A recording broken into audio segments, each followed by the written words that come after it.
టైట. ఇప్పుడు వీళ్ళు పుణ్యజీవులే, ఏ పాపం లేకుండా ఉన్నారు వీళ్ళు. కానీ వీళ్ళ మీద నింద వేశారు కదా, ఈ నింద వేసిన వాళ్ళకి వీళ్ళ పూర్వజన్మ పాపానుభవం అంతా వాళ్ళకి వెళ్ళిపోతుంది అండి. అది తెలుసుకోవాల్సింది.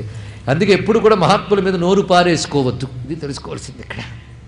అది అందుకు పాండవులను ఎందుకు దండం పెట్టాలంటే వాసుదేవుడు వ్యాసదేవుడు అక్కడ ఉన్నారు కనుక ఇది ఒక్కడు చాలు. ఇక్కడ ఉభయులకి కూడా నమే ద్వేష్యోస్తి కశ్చన అని భగవద్గీతలో స్వామి ప్రకటించాడు, మర్చిపోవద్దు. అందుకే భగవద్గీత బాగా దగ్గర చదువుకుని భారతం చదవండి, అది అర్థమవుతుంది ఇక్కడ.